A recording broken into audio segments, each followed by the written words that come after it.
Hello? Hello. I think we're live. So, good evening, everyone. I'm Fumbi, back again, Fumbi from We So Nerdy, and I'm here with Katie to discuss this week's new episode of Outlander. How are you doing, Katie? I'm in my feelings right now. I'm in my feelings, and this is where my heart is, and this is what I keep reminding myself. That is a lovely place to be. It's a lovely place to be because that's the only hope we have to hold on to tonight. I can't handle it. We'll get there. We'll get there. We'll get there. So we want to begin by thanking everyone who watched our video from last week's episode where we talked about the Battle Join, our very first video. And we really, really appreciate all your likes. We really appreciate all your comments and your kind words and your support and your insight. We're just so grateful that anybody watched. So thank you very much. We want to give a special shout out to the people who commented on the video last week. So I have it right here. I'm going to read off the list. Kislina, Hot Babe, I love that name. Lisa Wiley, Lori Halverson, Sharon Gary, Susan Stein, and Kate Racine. Thank you. Thank you, thank you, thank you for commenting. Thank you for sharing your thoughts, for sharing your insights with us. And I hope that you continue to do it, everyone. We really, truly want to hear from you, and we appreciate everything you have to say. So thank you again. Before we start, a couple reminders. So keep in mind that our recap for Surrender, which is the episode that aired tonight, is already live, and the link is actually below. So please take a look. We have some new clips that were just released this evening, so you can take a look at that. And also the exclusive interview with Sam and Kate that I mentioned in last week's video is loaded onto the site. It's live on the site. I published it on Tuesday as promised. So if you haven't taken a look at that yet, please do. In the interview, Sam and Kate talk about filming in South Africa, some of the fun things they did. Kate talks about misogyny. Sam talks about the grief of playing Jamie this season. So please take a look if you hadn't been. That link is also down below. Okay, so Katie, any other reminders? Anything else you want to throw out there before we jump in? Just thank you all so much for watching us and commenting and being as enthusiastic as we are about this coming season, because we're so excited and we're glad to share it with you. And also don't forget to live tweet with us every Sunday at We So Nerdy, and just join the flails on Twitter with us because we enjoy that so much. But yeah. Very well said, and so true. Okay. So let's get started. So let's start again with an open-ended question. So if last week's Outlander, last week's season 3 premiere was about grief and loss, what is this week's Outlander about? What's the tone of this week's Outlander? What do you say, Katie? The tone of this week's Outlander. Last week is grief and loss. I think this is just the depression and just the sort of acceptance of loss. And in Jamie's case, there's no moving on, because we find out it's been 6 years and he's really just sort of gone into himself. He doesn't even talk sometimes. Like a majority of one scene, he doesn't even really speak. And so it's just kind of the depression and the acceptance, and this is my life now. This is it. Yeah, I agree. I think if last week is grief and loss, then this week is trying to figure out, well, how do I not move on, but how do I still live a life when I've lost everything, right? How do I live a life when the person who meant the most to me, the person who gave me so much joy, the person who was literally my other half, is no longer with us or with me? So how do I live? And as you say, 6 years later, Jamie, oh my gosh, Jamie, he is not okay, right? Like, he's not, I I mean, he looks good because Jamie always looks good. Let me put that out there. He always looks good. But you can just tell, like, his clothes, his hair, just like the general unkemptness, like he's just not okay. No, not at all. I mean, the man is living in like a hut in a cave in the woods, and he's just, I mean, he is given up. I mean, he just feels like he's given up. Yeah. And I mean, and he's got to deal with the fact that, you know, Claire went through the stones, and I think that there's that loss. And then he sees Jenny, who is very pregnant in this episode, and that just brings up all these feelings that all the lives of everyone around him, and he is just sort of static. He's not going forward. He's not going, he's just sort of there. Yeah. Yeah. And even like something that stuck out to me really in the episode was how, so Jenny, as you said, she's pregnant, right? And Jenny has the baby, and the baby is wee Ian, which is so wonderful because I love wee Ian, but besides the point. And, you know, she says something to him that, you never told me what happened to Claire. All you said is that she's dead. And I doubt Jamie actually said that she's dead. I bet Jamie said she's gone. And people just assumed that that meant Claire is dead, right? So even that was like, Jamie's just not even going to talk about it. He's not going to talk about her. He's not going to talk about the circumstances around, like why Claire had to go. It was just, devastating. It is. It's so devastating. It's so sad. The words that Jamie always uses, you know, she's gone. Like, he never says she's dead. He never lets himself believe that that is a possibility. It's always just, she's gone. And there's like a complete Walking Dead shipper in me that hears the word she's gone, and I'm just like sucked to a completely different place. And I'm like, oh my goodness. Because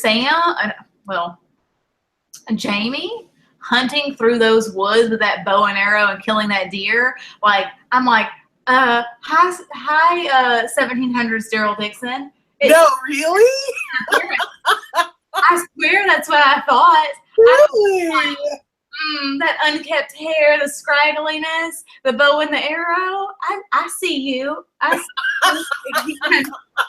really, my mind is like there's two things that it always goes to. And I was just like, Jamie Channel and Daryl Dixon in this episode. No, but he killed that deer. He did. That deer, he skinned that deer, and then he like chopped that deer right up. That was impressive. Oh, yes. That was pretty impressive. Yeah, well, it's like he saw, you know, Ian get carted off, and it's almost like he felt, well, he's off again, and it's my fault. And here I've got to do something. I've got to provide something. I've got to go make sure she's okay. I'm going to carry this dinner, but, you know, it's obviously going to be for several meals. And Jamie still feels responsible for his sister, and he feels responsible for all the pain and the suffering and however many times Ian's gotten carted off to jail. Yeah. No, I feel like, and that's part of Jamie, right? Like, even though Lollybrock is no longer his, right? It's Jamie's land now. He still feels very tied to that land and those people. He still feels very responsible for them. So I can definitely see, like, over the last 6 years that this is the role that Jamie has taken, right? As the Dunbonnet, right? This is what he does. He, like, provides when he can, if that's like meat or if that's like defense from redcoats who are attacking, or, you know, whatever it is. Jamie, I can definitely see him being in that role, protecting his community, protecting his family, protecting his friends, even if he himself must live in isolation, right? So, and that's the thing. And we talked about this last week, right? That even though Lord Melton sends Jamie back to Lallybrook, sends him home. I mean, Jamie isn't, he doesn't just jump back in. He gets to live this wonderful life back home. He is very much in isolation, very much separated from his family. Partly because he must, because he's an outlaw or considered to be an outlaw, but also probably by choice a little bit. But still, it's not at all a happy homecoming. It isn't. And some of the things you just said, I mean, when we meet Jamie is very much hiding in like season 1. And even in season 2, we go to France because we're getting away. We're moving on. Jamie is, most of the time we've known Jamie has been in a prison of sorts, be it his, like a literal prison or just something that he's kind of forced to live outside of his normal life or inside something that he's not used to. Yeah. So Jamie is very used to being a prisoner. Yeah. And well, I think that's really well said. That's really well said, right? Like, it's true. For the majority of the time we've known Jamie, he's definitely in hiding. Yeah. Even if those are just even prisons of his own making that he's voluntarily entered into, Jamie has never really led the life of Jamie too much until he, went after Bonnie Prince Charlie. That's true. Our buddy Charlie. Mark me. Of course, you had to get that in. It's up now. It's a part of me. It is now a part of you. You're hilarious. Oh. Okay, so I think something that's really, like, if we're going to talk about Jamie and talk about Jamie being in hiding, then we have to talk about Fergus, because this Fergus that we saw in this episode, this is not the Fergus I remember from last season. Like, this Fergus is older, this Fergus is bolder, and this Fergus is willing to take some really serious risks that I did not anticipate whatsoever. Watching this the first time, I was like, oh, Fergus, he's growing up and this is precious and I'm so happy that he's alive. And then, he finds the gun and I was like, oh no. And then he's very confrontational with the Redcoats and like spits like on the ground, like their feet. And I understand that you are very gung-ho and you're very trying to protect your family, but they will kill you. Like, please be safe, Fergus. And then of course, he goes out on a limb and he taunts them. And even Jamie from a distance is like, don't bait them or don't egg them on. And he still goes with it. Yeah. No, you said he goes out on a limb and then he lost a limb. Oh. Yeah, that's what you said it, so I just had to finish it. That's just the thing that I had to do. But you're right, like, I feel horrible now. I didn't even think about that when I was saying it, but ooh. Yeah. It is what it is. It is what it is. That's what it is. And like that, Fergus is clearly growing up, right? And he's trying to, like, and part of it feels like, so he didn't grow up in this community, so he's very much an outsider. So it feels like he's trying to find his best way to fit in, right?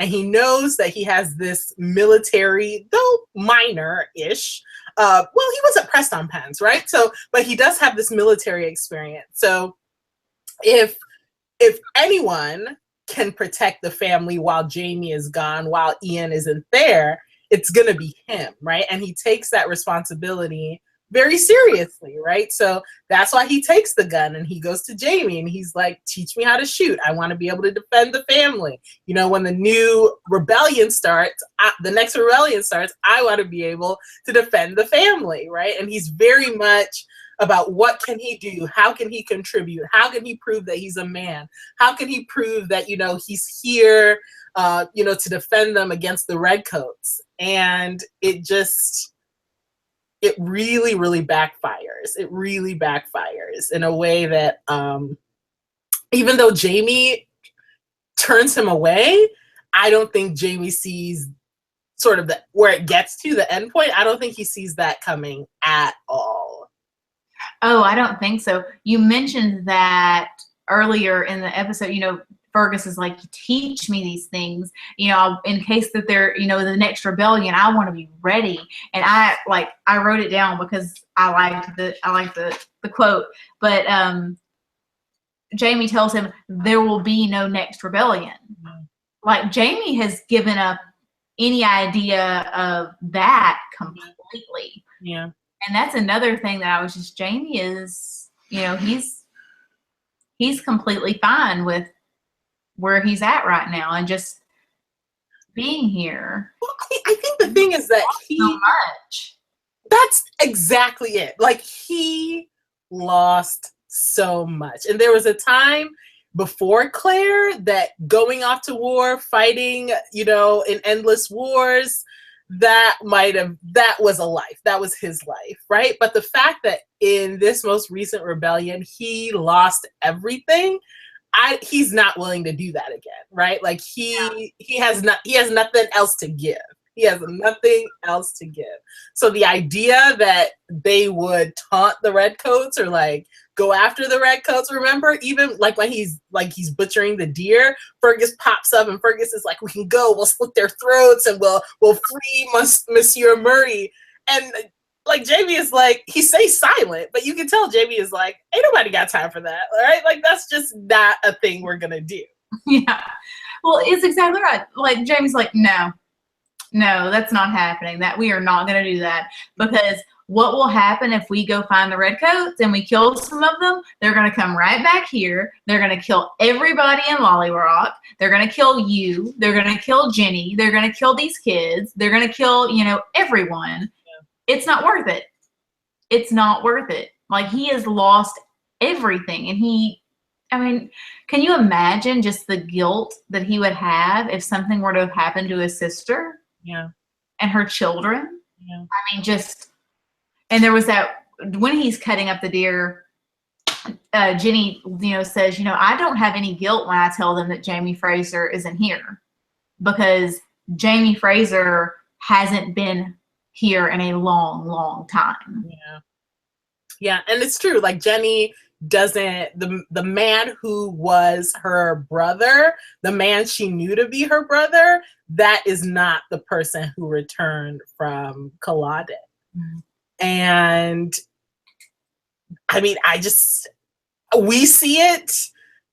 Surely Jamie sees it, Jenny sees it, everyone sees it, Fergus sees it. Like, they just know, like, this is not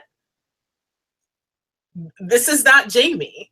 But what can they do? You know what I mean? Like, where else can they go from there?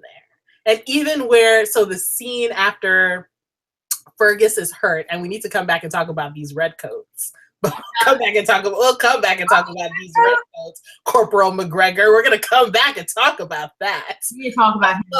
But even the scene after Jamie brings Fergus back and Jenny comes downstairs and is like, you know, he's going to survive. Your quick action, you know, is what saved him. And then he just breaks down, you know, and like, he crumbles. Just this weight of guilt and devastation. Like, he can't take it anymore. And he just falls into his sister's arms, sobbing, you know what I mean? And you're just like, yes, yeah. And I almost said something that I shouldn't say. And I stopped myself. Really? Yes, I almost said something later.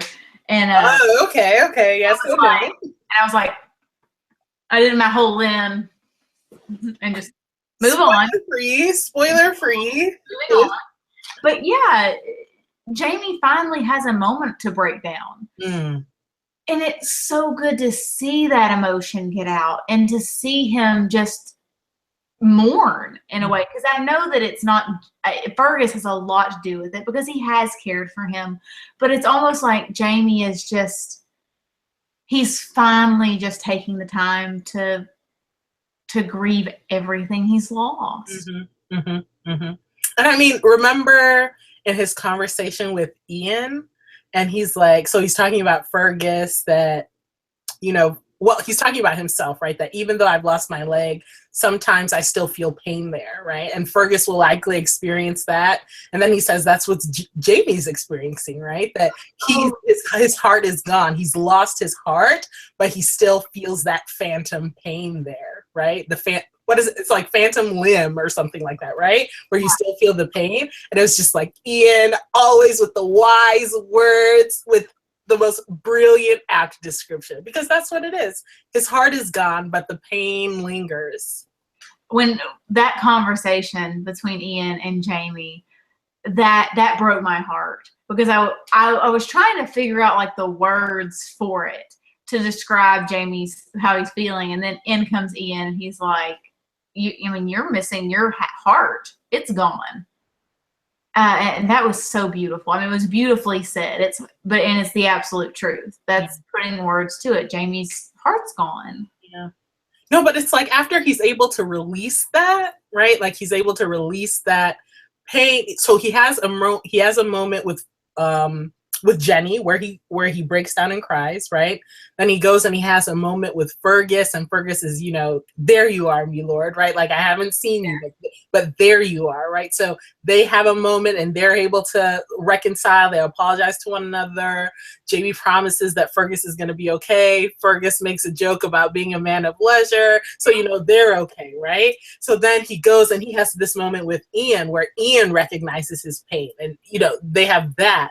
So I feel like it's after Jamie has that reconciliation with those people who matter like the most to him, then he can make the decision that it's like, now I can let go, right? Now perhaps the best thing for me is that I'm no longer here, right? So it's like right after that he decides, yeah, you guys are going to turn me in and you're going to take this reward money.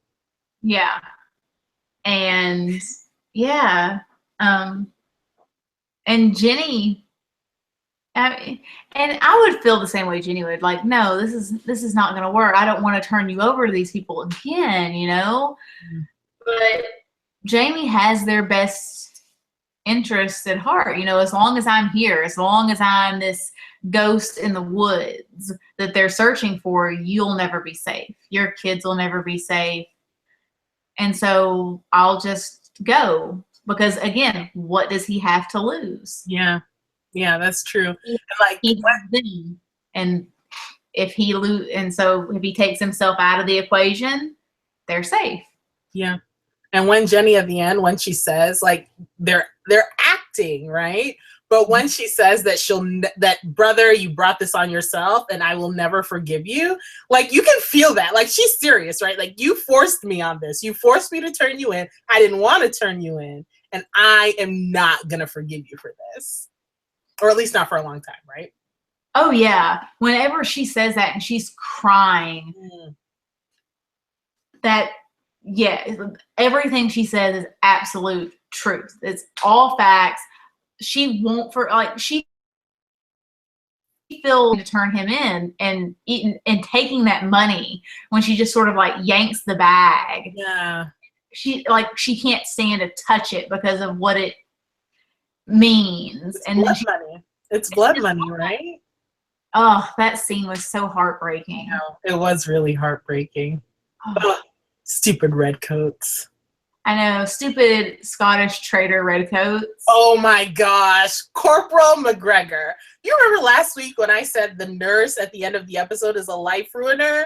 I had no idea what I was talking about. Corporal McGregor is a literal life ruiner. He is a horrendous individual. And I'm actually not mad at Fergus for telling McGregor about himself and calling him the real traitor. Although it gets Fergus into like some big trouble. But the Redcoats are, like, you think about the British soldiers and how they're there supposedly to maintain order, right? That after the last uprising, they're going to make sure it never happens again, and they're going to do that by crushing the Scottish Highlanders. Like that's their intention. So it is illegal to carry weapons, it's illegal to wear tartan, etc. But you just think about the savagery of these redcoats, and it really, really boggles the mind. It's really horrific to watch, right? About the things they can do, the things they can say, and feel right in doing it, and feel right in saying it. It's really disgusting. They're horrible, horrible individuals. I think what bothers me, these redcoats, especially the ones that are Scottish redcoats, the ones who think that they've sort of been accepted by the British, but I think one line is they're just too dumb to realize that the British still hate them anyway. But the way they treat their own people, like they're the people that they've known, not maybe known, but different clans and stuff, is horrible. The way they talk down to them, the way they treat Jenny, the way they treat the children, the way they treat Ian. Yeah. I mean, it's horrible. It's disgusting. Yeah, they're terrible, terrible people. And I mean, I would not be sad to see him go. Not at all. I mean, there are two scenes that stand out most. Obviously, the first is the scene where McGregor completely loses his entire mind and chops off Fergus's hand and leaves him there to die and feels no remorse whatsoever in doing it. But the second season that also made me feel that some type of way is the scene where they come to the house looking for the pistol. The soldiers come to the house looking for the pistol, and they just storm into Jenny's room with no concern for her modesty. That the woman just had a kid. And that's, I mean, even if they didn't know that, the fact that she's in her undergarments, in her bed, the fact that they can just roll up in there, snatch the bed covers off of her, like no concern for her modesty whatsoever. That's what really, really made me upset. And then when Jenny says that her child died, and then the Corporal McGregor says, good. Like, why? I thought, you're soldiers, right? Aren't women and children supposed to have some form or be handled with some form of civility?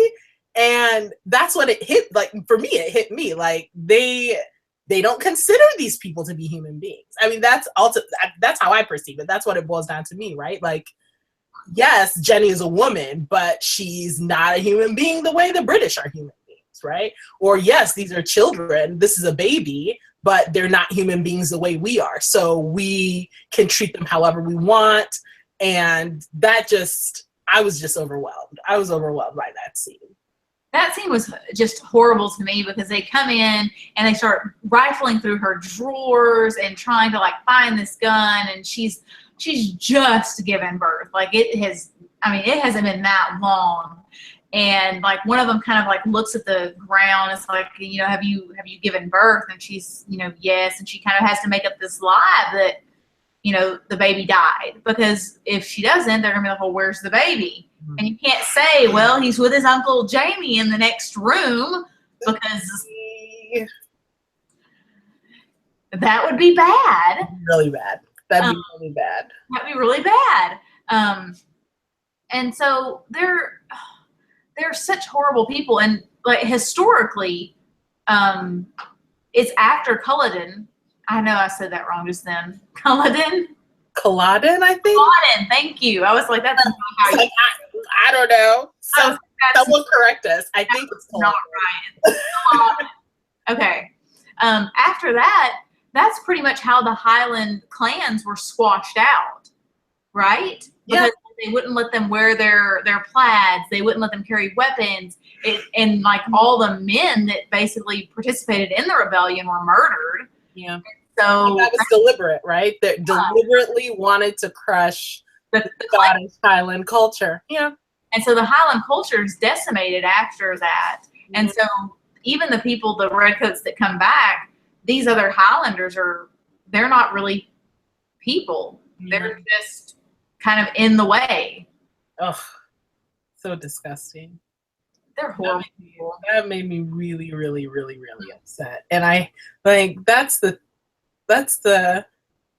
it just feels so backwards, right? Like the people who are presumably supposed to be the good guys are just not. And that's been the case since the beginning, right? Like you think about, like Blackjack Randall embodies that the most, right? Like he is supposed to be this officer. He's supposed to be the stand-up individual, and he is the epitome of depraved and evil. And I mean, Captain Lewis, he does show some mercy. I don't even really know that I want to call it mercy, but he does show some consideration. So like when Mary McNab comes in, and she presents the pistol and she takes the blame for herself, and McGregor wants to lock her up, take her to jail, and Captain Lewis is like, no, we have the gun, we can go now, right? So Lewis she shows some civility, but it's really minimal. It isn't much at all. And I don't like that at all. I didn't like that. And they even break it down to where it's, oh, well, it's this silly Highland superstition, these like stupid people, and it's the raven, it symbolizes or it can bring on death, and she's just being this silly superstitious woman. And so we'll just take the gun and we'll be on our way. Yeah. And sorry we messed up your room and caused this great big ruckus. Not really. Not really at all. But yeah. So we're going to have a conversation now that I know you're not going to want to have, but we have to talk about it. We have to talk about Mary McNab. Mary McNab. Okay. We have to talk about Mary McNab. Mary McNab is, she seems like a lovely woman. She is very caring and considerate. Yes. Seems like a wonderful mother. She did step in and take a very, very big risk in presenting that weapon. So she seems like a lovely lady. A lovely lady who needs to slide it on back from Jamie Fraser. A lovely lady who, okay, so here's the thing, right? So obviously I can't blame her. Jamie Fraser is fine.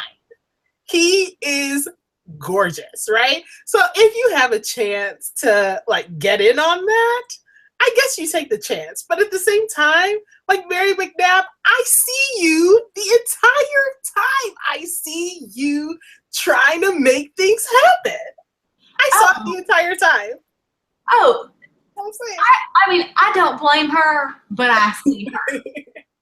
I see her. I mean, she is, she sees that Jamie is obviously going to jail. And I mean, what do you need before you go to prison with the Redcoats? A shave and a haircut in your special little hut cave in the middle of the woods.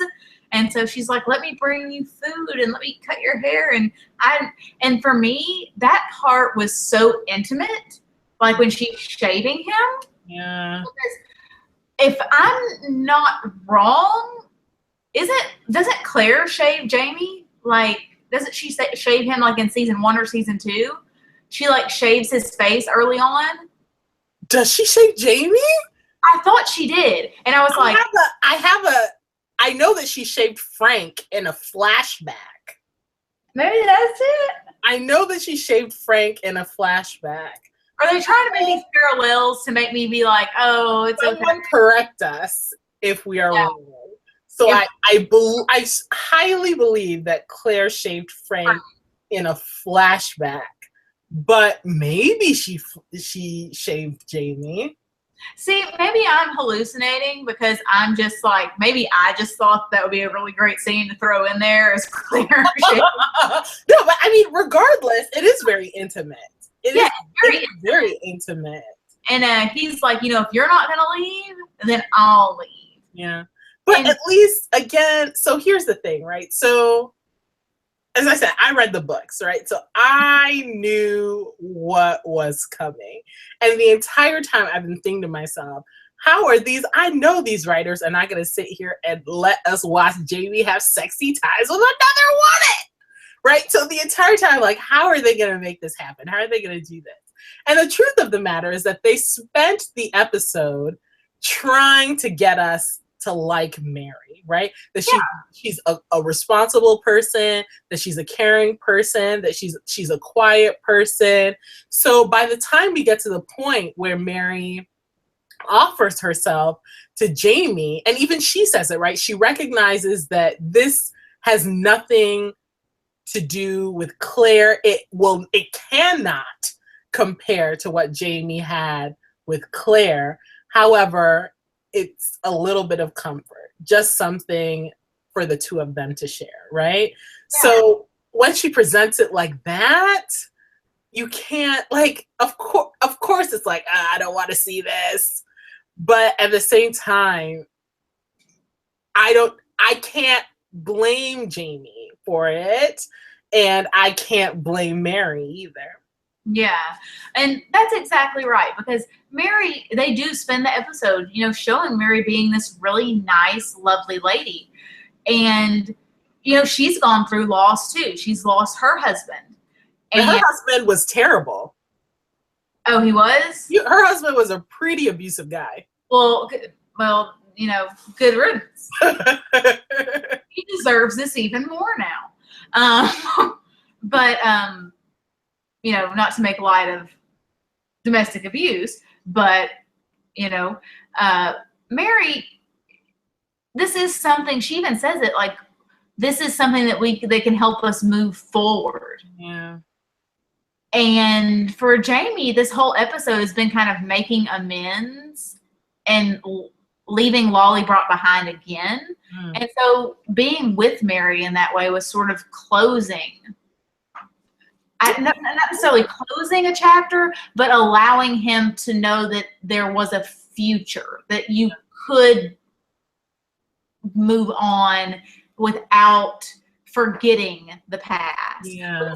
At this point, I still don't think he said Claire's name.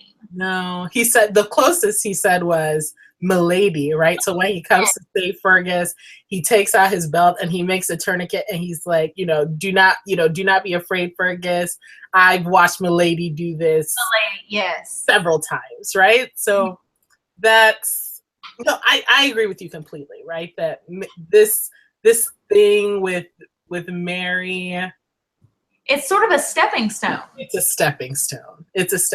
Now, as you said, sorry, that was me, and I got an email. So he closes the door on one part, on Lollybrook, and then he moves on to the next. The next prison, or yeah, where he's going. It is. Well, they said Ian, remember, he said he made sure, and he said that they are not hanging Jacobites anymore. He'll just be imprisoned. It's like, okay. We're not hanging them anymore. We're just putting them in prison for the rest of their lives and treating them really poorly and not like feeding them enough or giving them blankets. But it'd be fine. He'll be okay. He'll be alive, right? They can huddle together for warmth in their little chain gang. So, you know what else they did to make Mary McNab palatable to all of us?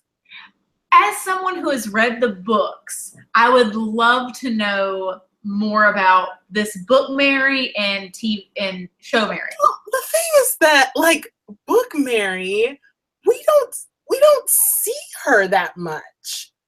We don't see book Mary that much at all. I can think of 3 distinct times that we see Mary, And we've already had two of them. So the first is when there's like this abusive situation where Jamie and I think Ian step in to protect her or save her and Robbie from her husband. Then there's this entire situation with Jamie and offering herself to him. And then there's a third situation that I'm not going to mention yet because spoiler, but there's a third situation, right? But we don't see her that much. And truth be told, I think the TV show spends more time than the books trying to endear us as an audience to her, right? Because we see her, she's quite courageous, she's quite kind. So maybe it's not so much of a shock that that Jamie does open up to her and does, share this comfort with her, right?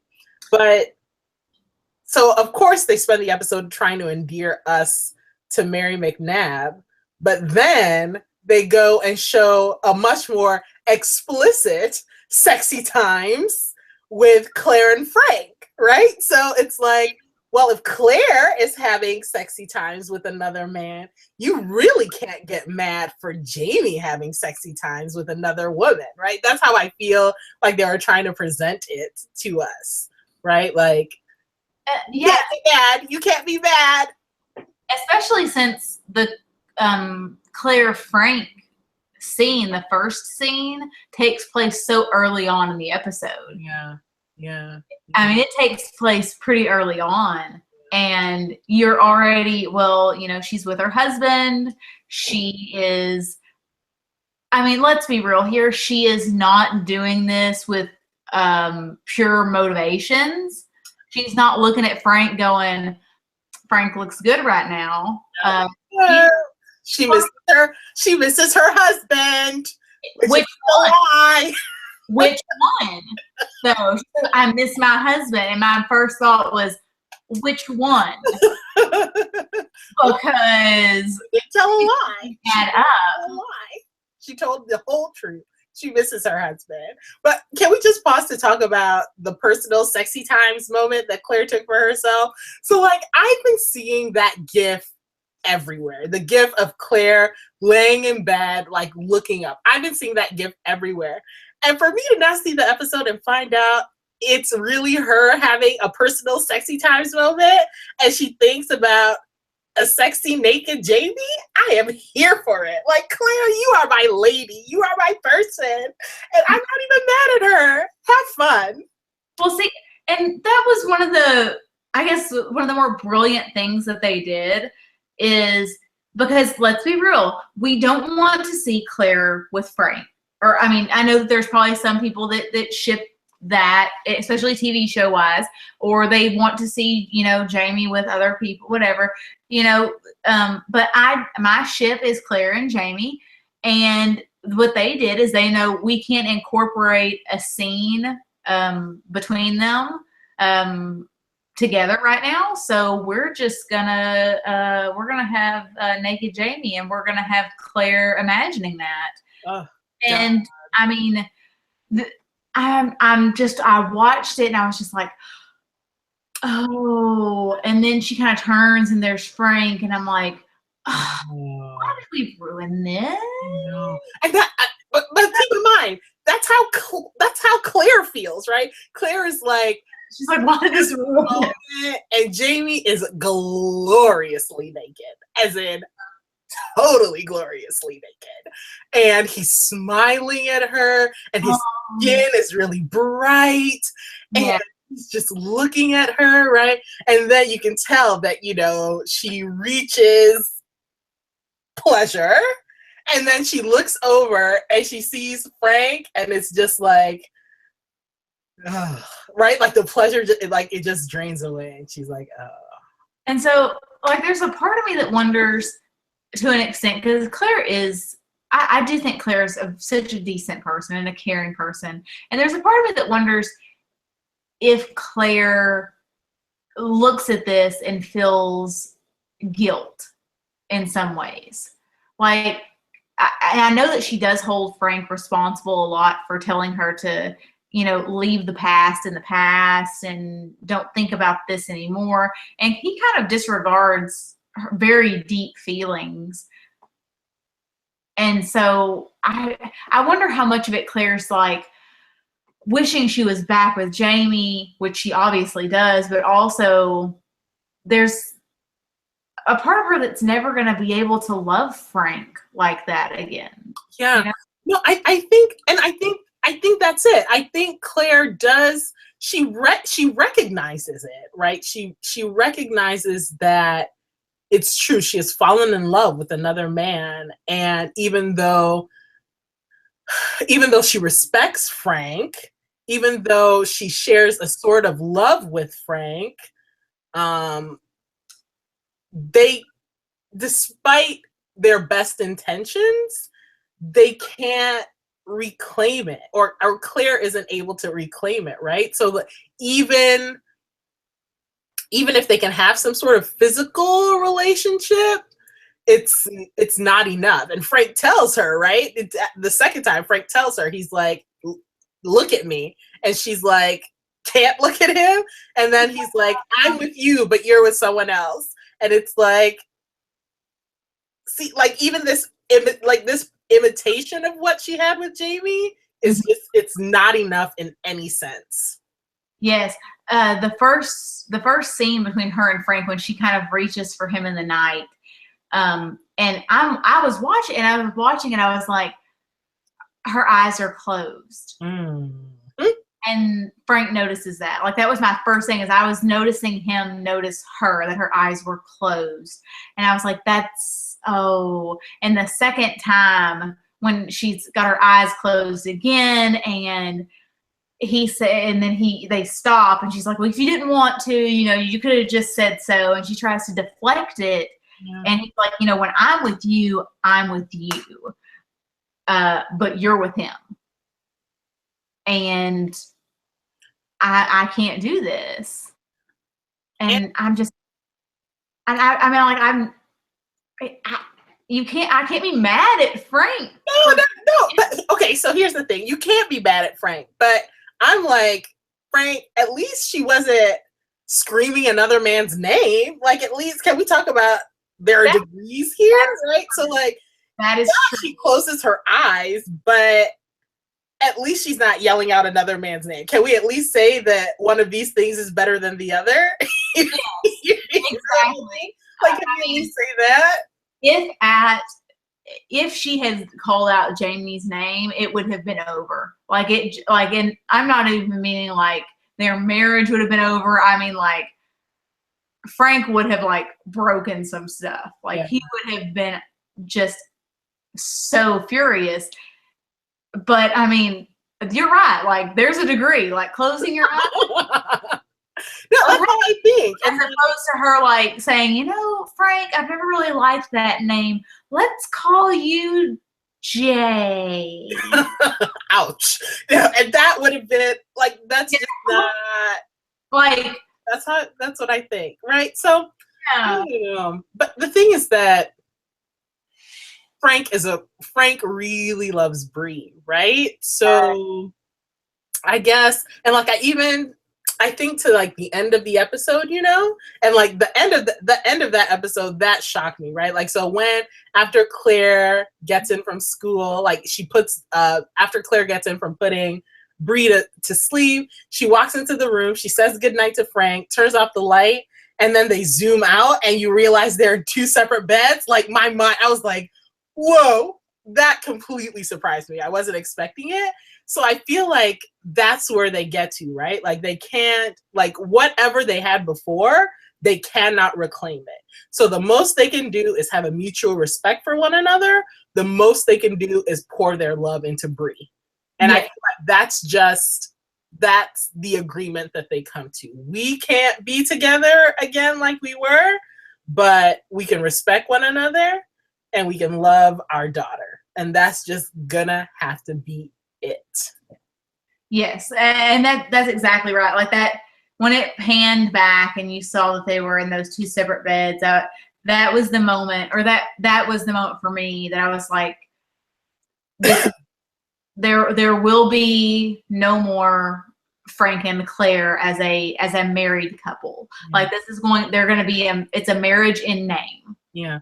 From here on, Claire is going to be Claire, he is going to be Frank, and you know, what happens. They'll be there for Bree, but beyond that, it's just going to be about, you know, we live together, we love our daughter, and we just happen to be married. Yeah. It does make you feel sad, right? Because I want so much for Claire. I want Claire to be so happy. And I love that she wakes up in the morning and she finds joy in her daughter. I love that she finds joy in reading a paper and seeing that she was vindicated because Truman did beat Dewey. Just saying. Truman did beat Dewey. I love that, you know, as she like walking her daughter, right? Like these like preparing dinner for neighbors, right? So there's still small things in her life that she can do to give her not joy, but some sort of happiness. Well, joy definitely in terms of Bree and being a mother, but it is really, really sad to see her relationship with Frank deteriorate. But the question is, could it have been any other way? And I say no. Well, see, and that's kind of what I was going to ask you, is I don't think it could have ever been any other way either. And so I've been thinking about this with this episode in particular.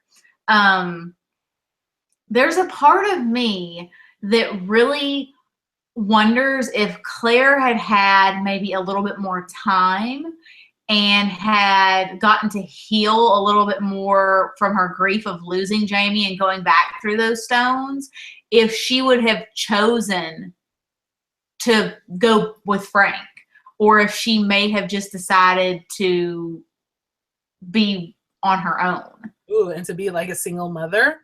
To be a single mother and stay in Scotland. Yeah.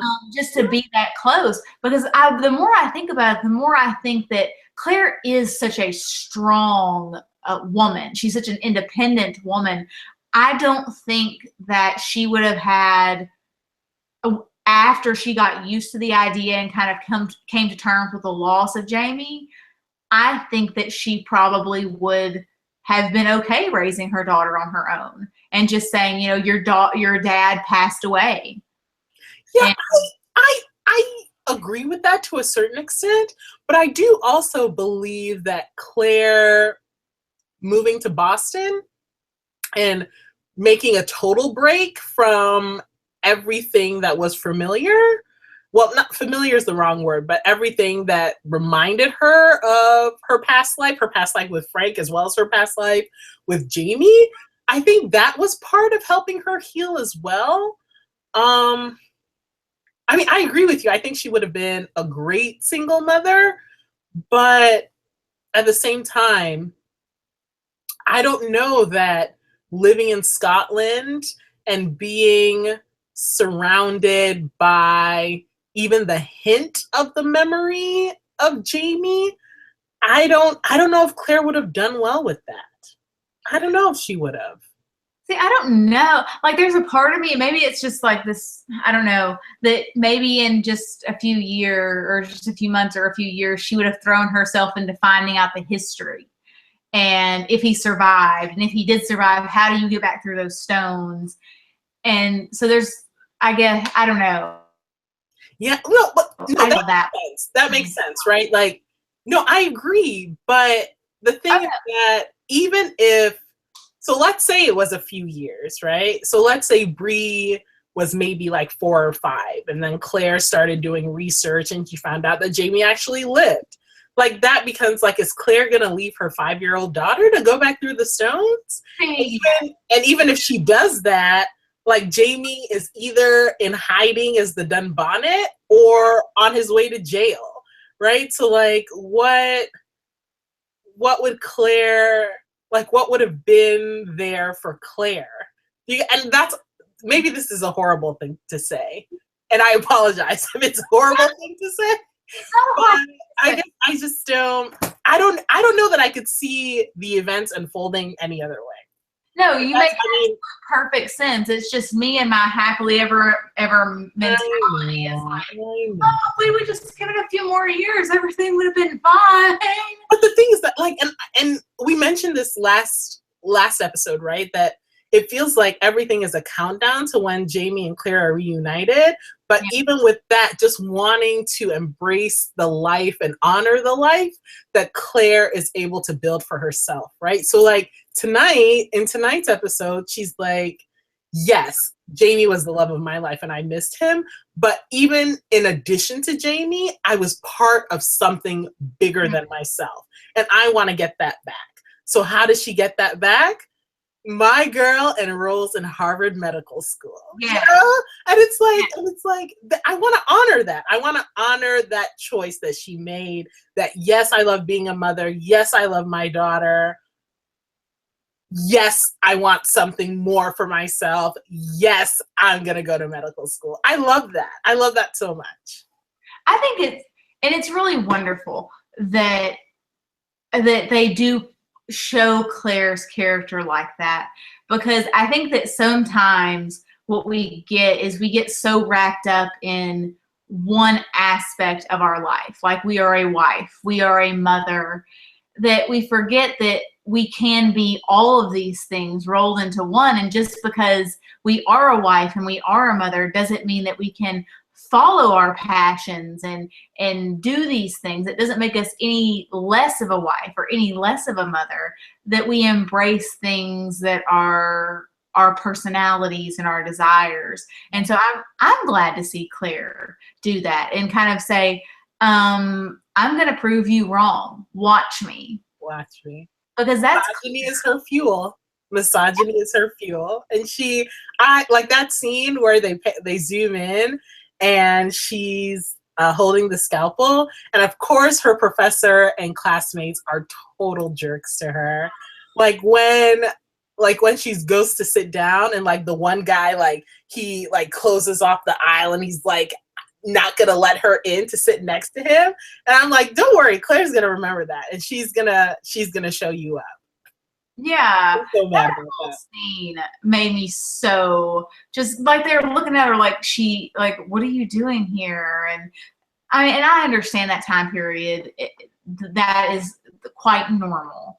But just the way the professor kind of addresses her, and he's like, oh yes, we've got you and this other student that's coming, and Harvard or Harvard Medical School.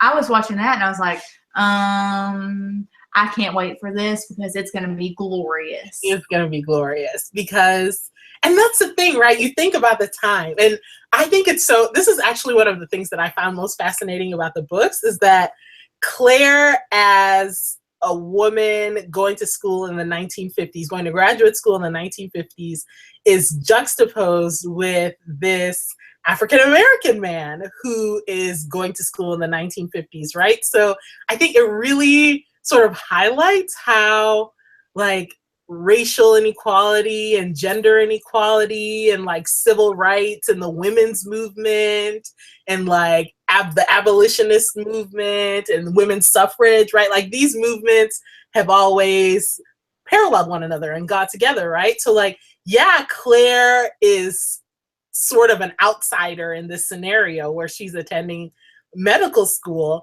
but so too is Joe Abernathy, this African-American man who is also attending medical school, right? And they're able to build an alliance of sorts. And I love that in that scene. I love it in that scene that they're able to make that connection. I love it so much. Oh, that was my favorite thing is when he asks, if the seat's taken or if he can sit beside her. And I think that there's probably a part of him that's kind of, kind of preparing himself for her to, say, kind of move her book over or something. But, instead they sit beside each other, they shake hands, they introduce themselves. And it's so lovely because they're going to need friends, and this is their friendship, and they've got all these jerks just sitting around them, staring at them, thinking, well, they're never going to make it. Yeah. They're wasting our time.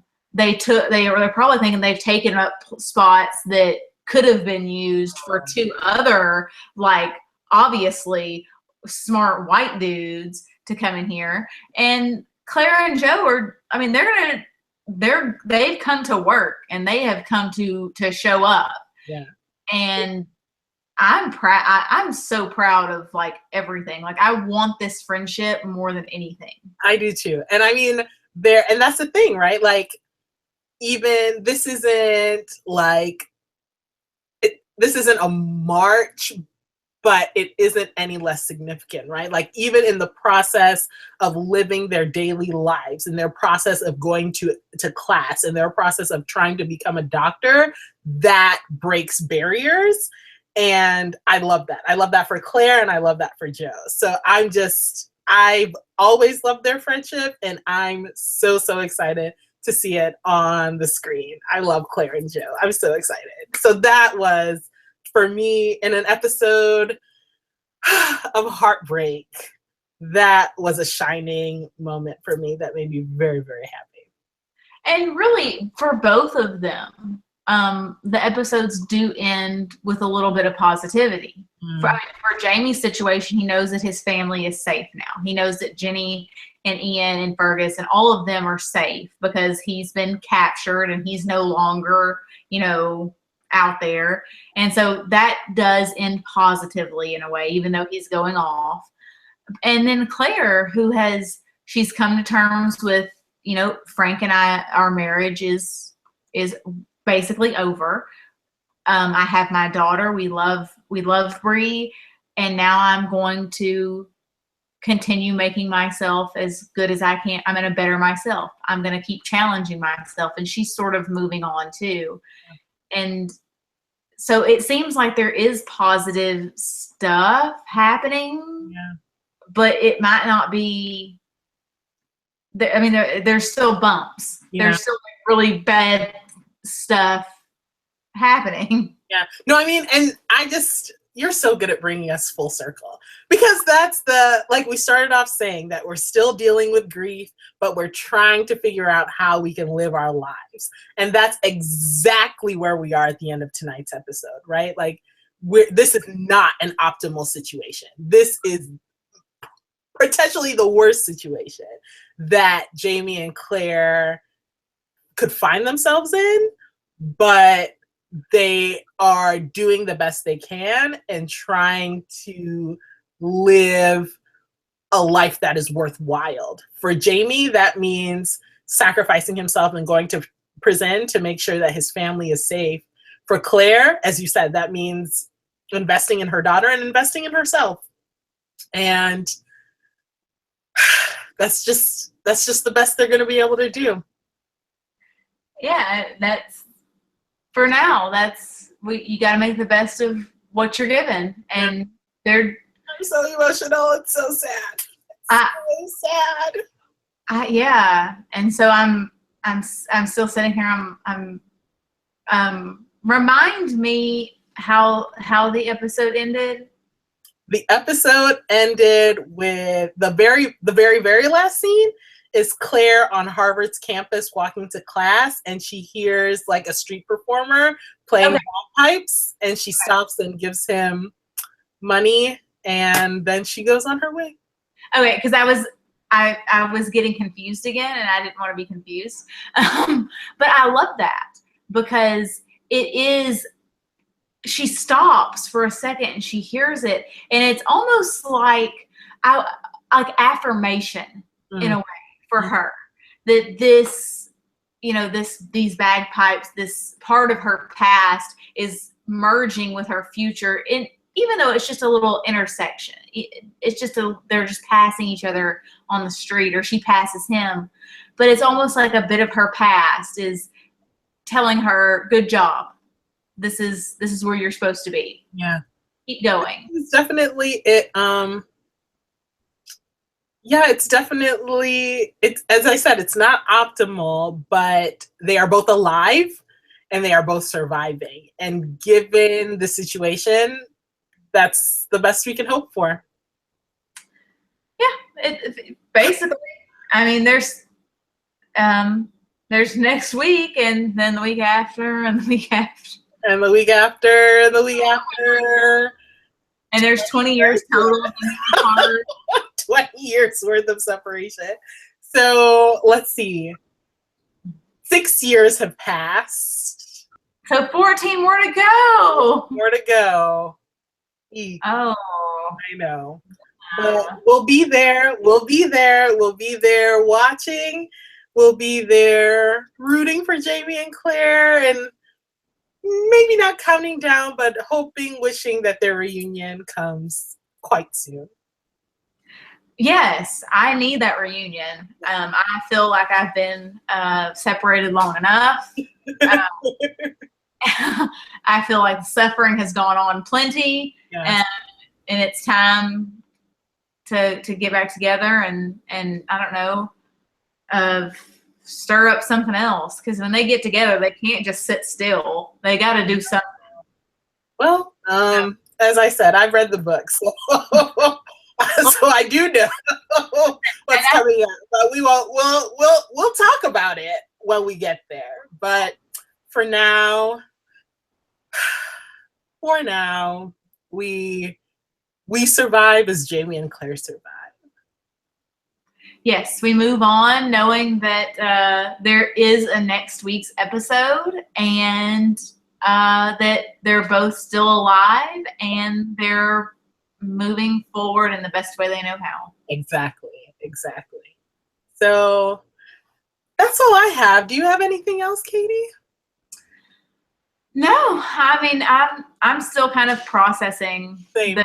I'm processing. I know that what Jamie's going to go through is probably going to be hard, but I'm most interested in seeing how Frank and Claire continue on their path. Yeah, but I think that's what I really want to see, because I think we'll talk more next week. Yeah, because I love Tobias. Yeah, Tobias is a fantastic actor, so I'm interested to see how that goes. Yeah, especially with him.